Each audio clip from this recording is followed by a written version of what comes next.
One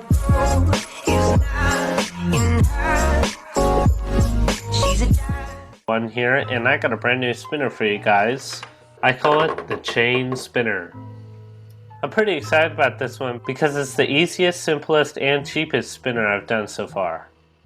To make this fidget spinner, you're going to need 22 links of 1/2 by 3/32 inch bicycle chain. This chain is typically used for 6, 7, and 8 geared bicycles, and I found it worked perfect for this.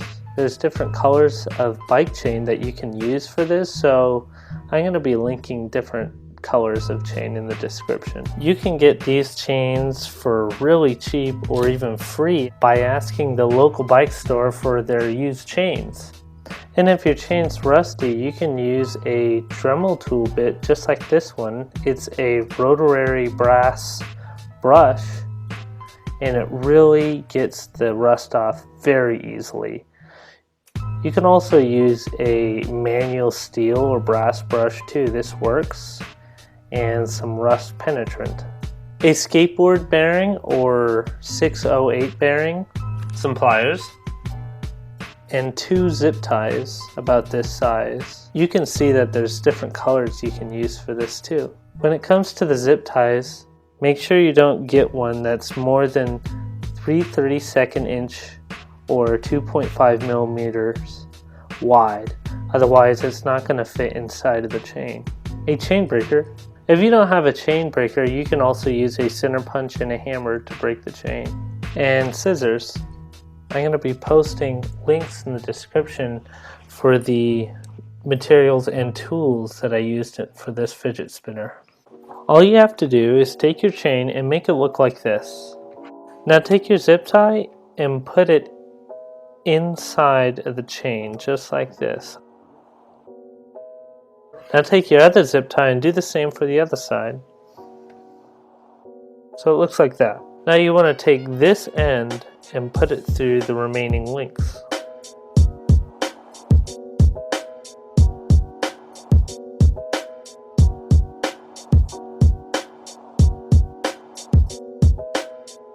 So now it looks like this.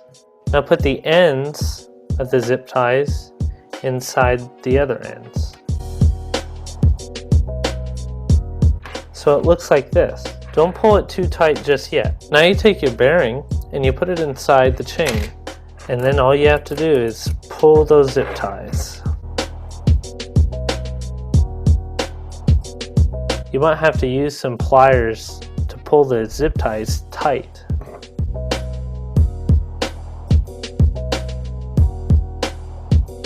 Now just cut the ends of the zip ties off, and there you go. And that's how easy it is.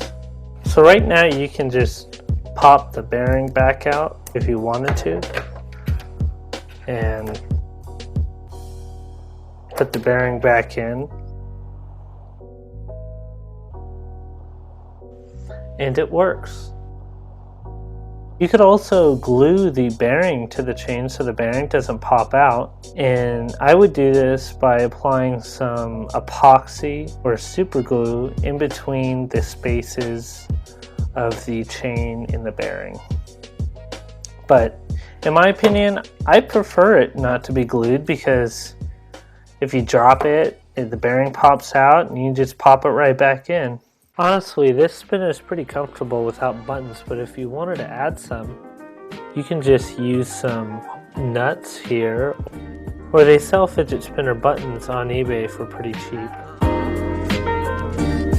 This one is just 2 nuts on a threaded post. And these 2 are just 2 bolts with a nut on the other end. Without any buttons, the spinner weighs 72 grams.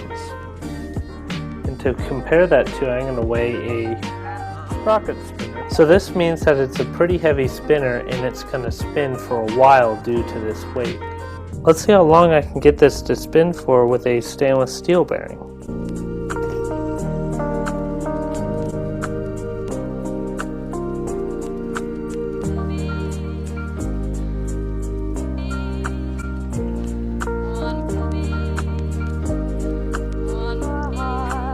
2 minutes and 6 seconds. This is just a reminder that I'm going to be giving one of my sprocket spinners away that you can see here. I'm going to be randomly picking this subscriber to win the fidget spinner on April 4th. Anybody that is subscribed to my channel has a chance to win this sprocket spinner.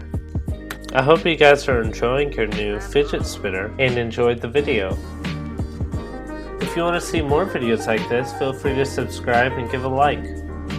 Thank you for watching, and keep calm and spin on.